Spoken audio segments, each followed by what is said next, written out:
Essays on the Gita.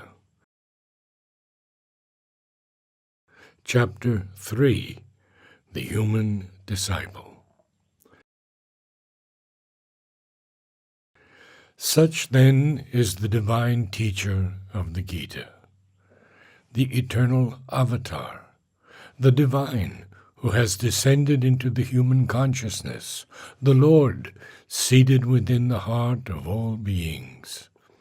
He who guides from behind the veil all our thought and action and heart's seeking, even as he directs from behind the veil of visible and sensible forms and forces and tendencies, the great universal action of the world, which he has manifested in his own being. All the strife of our upward endeavor and seeking finds its culmination and ceases in a satisfied fulfillment when we can rend the veil and get behind our parent self to this real self, can realize our whole being in this true Lord of our being, can give up our personality to and into this one real person, merge our ever-dispersed and ever-converging mental activities into his plenary light, offer up our errant and struggling will and energies into his vast, luminous, and undivided will, at once renounce and satisfy all our dissipated, outward-moving desires and emotions in the plenitude of his self-existent bliss.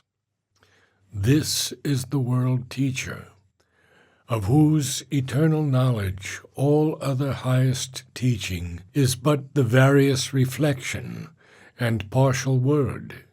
This the voice to which the hearing of our soul has to awaken.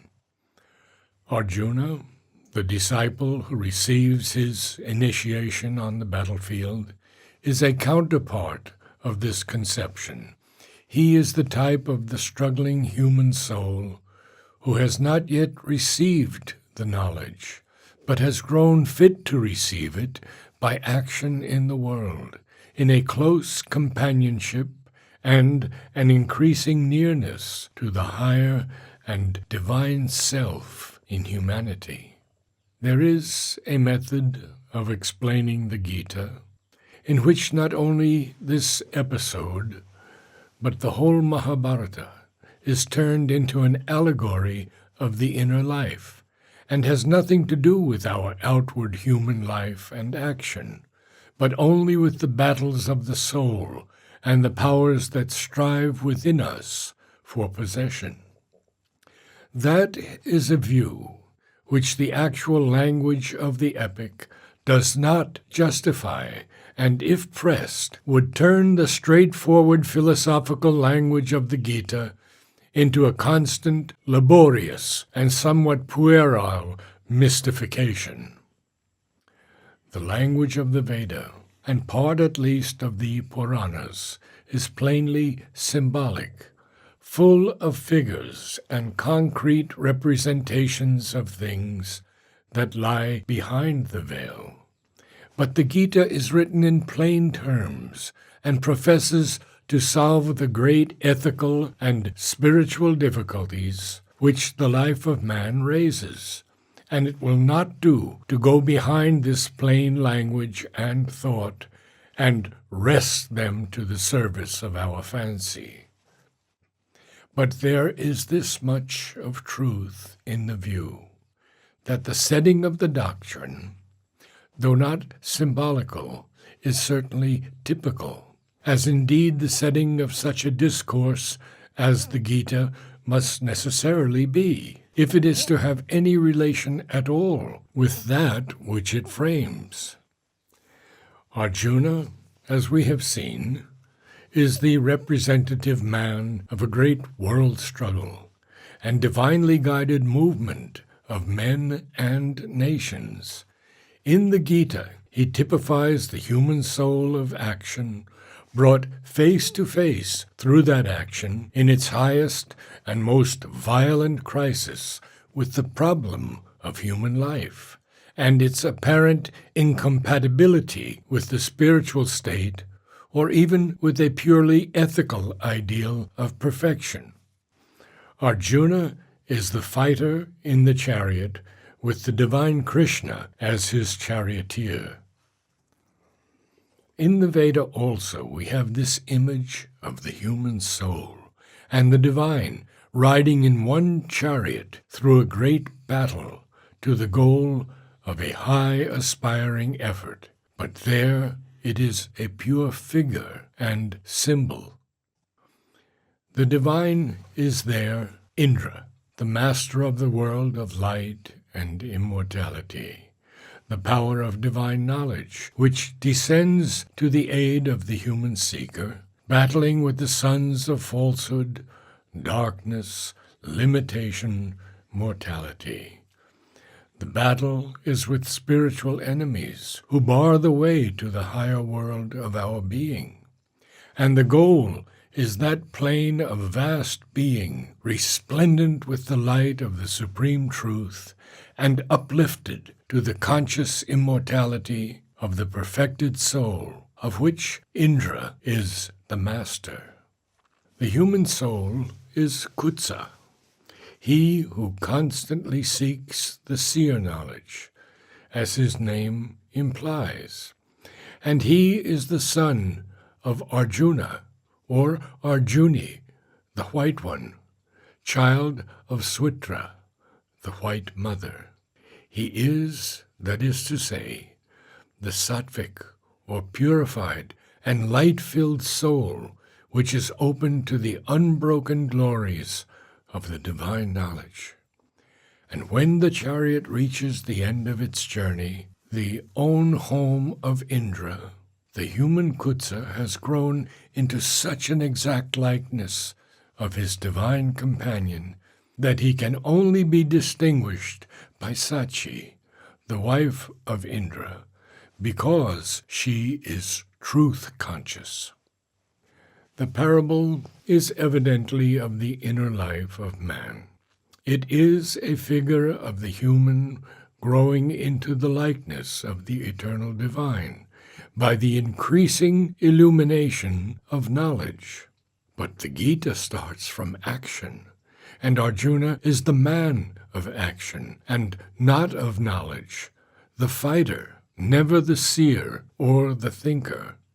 From the beginning of the Gita, this characteristic temperament of the disciple is clearly indicated, and it is maintained throughout. It becomes first evident in the manner in which he is awakened to the sense of what he is doing, the great slaughter of which he is to be the chief instrument, in the thoughts which immediately rise in him, in the standpoint and the psychological motives which make him recoil from the whole terrible catastrophe. They are not the thoughts, the standpoint, the motives of a philosophical or even of a deeply reflective mind or a spiritual temperament confronted with the same or a similar problem. They are those, as we might say, of the practical or the pragmatic man, the emotional, sensational, moral, and intelligent human being, not habituated to profound and original reflection or any sounding of the depths, accustomed rather to high but fixed standards of thought and action, and a confident treading through all vicissitudes and difficulties, who now finds all his standards failing him, and all the basis of his confidence in himself and his life shorn away from under him at a single stroke. That is the nature of the crisis which he undergoes. Arjuna is, in the language of the Gita, a man subject to the action of the three gunas, or modes of the nature force, and habituated to move unquestioningly in that field, like the generality of men. He justifies his name only in being so far pure and sattvic as to be governed by high and clear principles and impulses, and habitually control his lower nature by the noblest law which he knows. He is not of a violent asuric disposition, not the slave of his passions, but has been trained to a high calm and self-control, to an unswerving performance of his duties, and firm obedience to the best principles of the time and society in which he has lived, and the religion and ethics to which he has been brought up.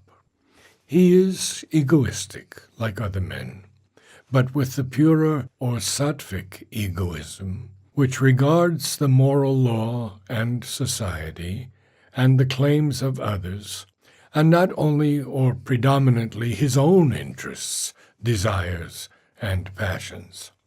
He has lived and guided himself by the Shastra, the moral and social code. The thought which preoccupies him, the standard which he obeys, is the Dharma, that collective Indian conception of the religious, social, and moral rule of conduct, and especially the rule of the station and function to which he belongs. He, the Kshatriya, the high-minded, self-governed, chivalrous prince and warrior and leader of Aryan men. Following always this rule, conscious of virtue and right dealing, he has traveled so far and finds suddenly that it has led him to become the protagonist of a terrific and unparalleled slaughter, a monstrous civil war involving all the cultured Aryan nations, which must lead to the complete destruction of the flower of their manhood, and threatens their ordered civilization with chaos and collapse. It is typical again of the pragmatic man that it is through his sensations that he awakens to the meaning of his action. He has asked his friend and charioteer to place him between the two armies, not with any profounder idea, but with the proud intention of viewing and looking in the face these myriads of the champions of unrighteousness, whom he has to meet and conquer and slay in this holiday of fight, so that the right may prevail. It is as he gazes that the revelation of the meaning of a civil and domestic war comes home to him. A war in which not only men of the same race, the same nation, the same clan, but those of the same family and household stand upon opposite sides. All whom the social man holds most dear and sacred, he must meet as enemies and slay the worship teacher and preceptor, the old friend, comrade, and companion in arms, grandsires, uncles, those who stood in the relation to him of father, of son, of grandson, connections by blood, and connections by marriage. All these social ties have to be cut asunder by the sword. It is not that he did not know these things before, but he has never realized it all. Obsessed by his claims and wrongs, and by the principles of his life, the struggle for the right, the duty of the Kshatriya to protect justice and the law, and fight and beat down injustice and lawless violence, he has neither thought it out deeply, nor felt it in his heart and at the core of his life. And now it is shown to his vision by the divine charioteer, placed sensationally before his eyes, and comes home to him like a blow delivered at the very center of his sensational, vital, and emotional being. The first result is a violent, sensational, and physical crisis, which produces a disgust of the action and its material objects, and of life itself. He rejects the vital aim pursued by egoistic humanity in its action, happiness and enjoyment. He rejects the vital aim of the kshatriya, victory and rule and power and government of men. What, after all, is this fight for justice, when reduced to its practical terms, but just this: a fight for the interests of himself, his brothers, and his party, for possession and enjoyment and rule? But at such a cost, these things are not worth having, for they are of no value in themselves, but only as a means to the right maintenance of social and national life. And it is these very aims that in the person of his kin and his race he is about to destroy. And then comes the cry of the emotions. These are they for whose sake life and happiness are desired, our own people. Who would consent to slay these for the sake of all the earth, or even for the kingdom of the three worlds? What pleasure can there be in life? What happiness? What satisfaction in oneself after such a deed? The whole thing is a dreadful sin, for now the moral sense awakens to justify the revolt of the sensations and the emotions. It is a sin. There is no right nor justice in mutual slaughter. Especially are those who are to be slain the natural objects of reverence and of love, those without whom one would not care to live. And to violate these sacred feelings can be no virtue, can be nothing but a heinous crime.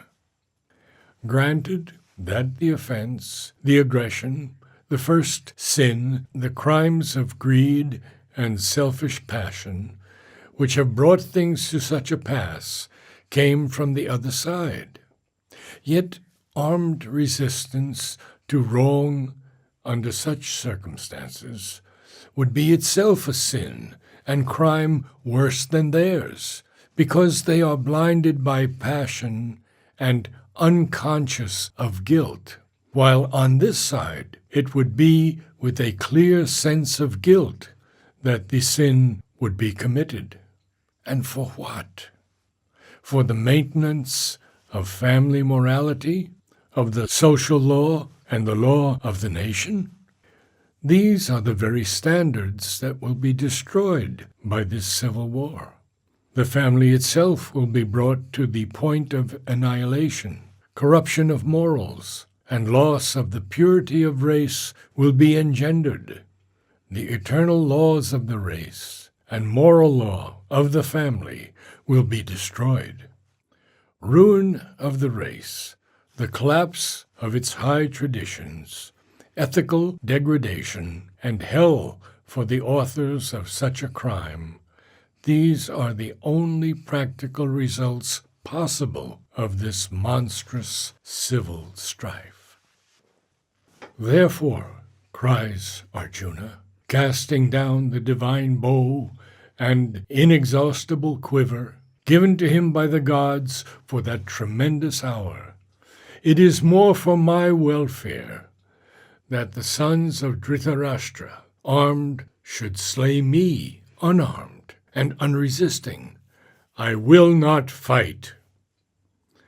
The character of this inner crisis is therefore not the questioning of the thinker.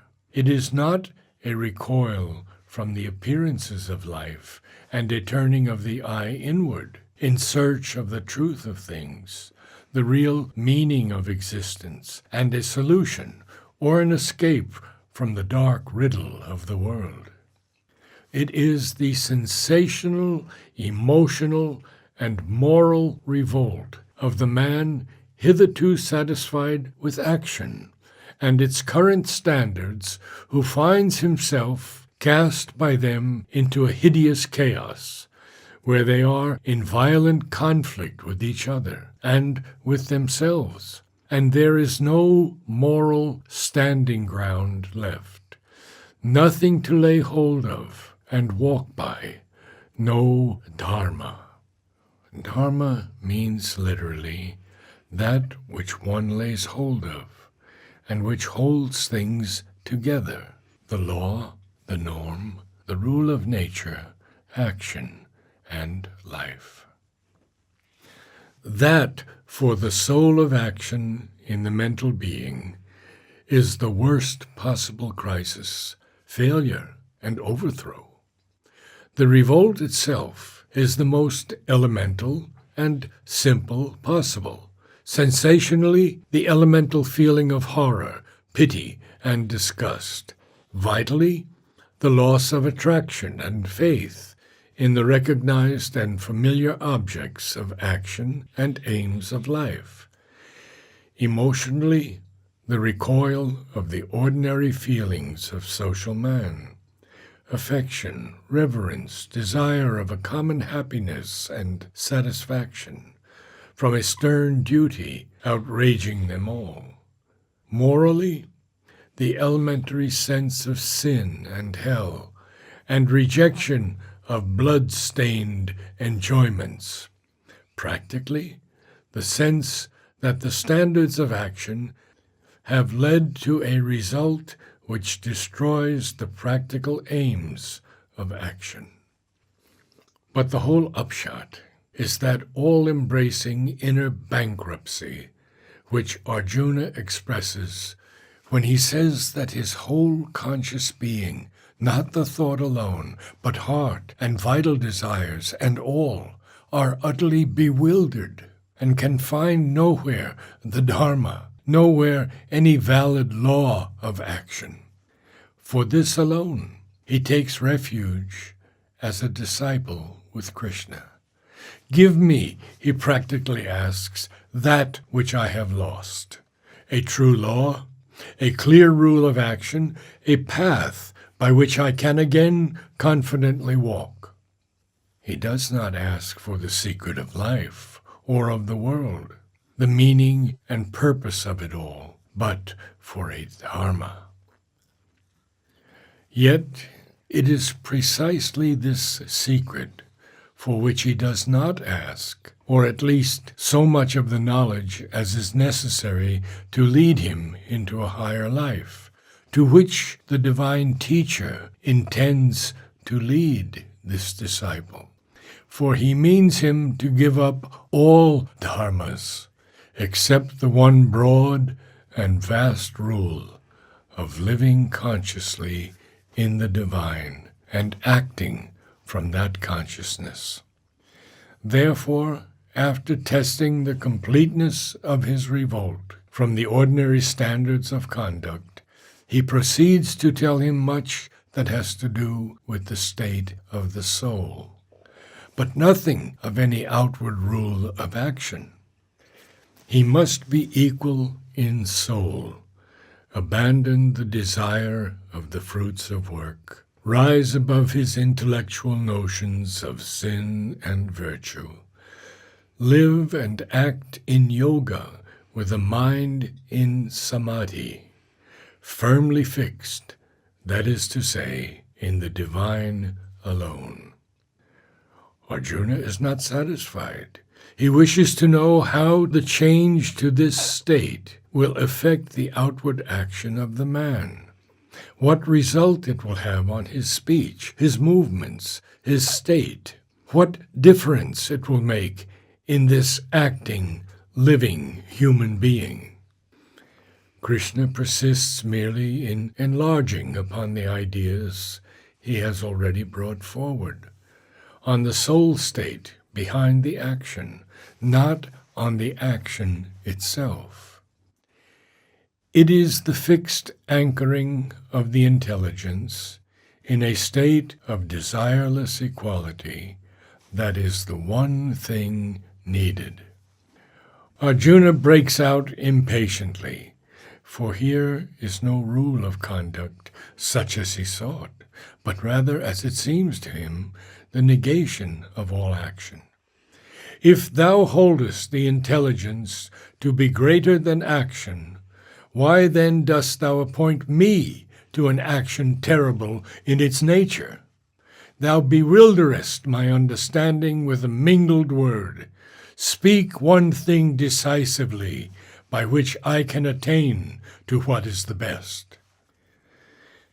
It is always the pragmatic man who has no value for metaphysical thought or for the inner life, except when they help him to his one demand, a dharma, a law of life in the world, or, if need be, of leaving the world. For that too is a decisive action which he can understand. But to live and act in the world, yet be above it, this is a mingled and confusing word, the sense of which he has no patience to grasp. The rest of Arjuna's questions and utterances proceed from the same temperament and character. When he is told that once the soul state is assured, there need be no apparent change in the action. He must act always by the law of his nature, even if the act itself seem faulty and deficient compared with that of another law than his own. He is troubled. The nature. But what of this sense of sin in the action with which he is preoccupied? Is it not this very nature which drives men, as if by force, and even against their better will, into sin and guilt? His practical intelligence is baffled by Krishna's assertion that it was he who in ancient times revealed to Vivasvan this yoga, since lost, which he is now again revealing to Arjuna. And by his demand for an explanation, he provokes the famous and oft-quoted statement of avatarhood and its mundane purpose.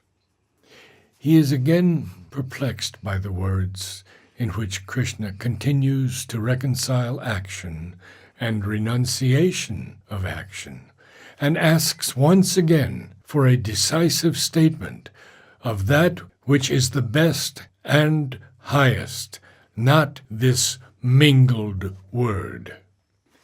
When he realizes fully the nature of the yoga, which he is bidden to embrace, his pragmatic nature, accustomed to act from mental will and preference and desire, is appalled by its difficulty, and he asks, what is the end of the soul which attempts and fails? Whether it does not lose both this life of human activity and thought and emotion which it has left behind, and the Brahmic consciousness to which it aspires, and falling from both, perish like a dissolving cloud.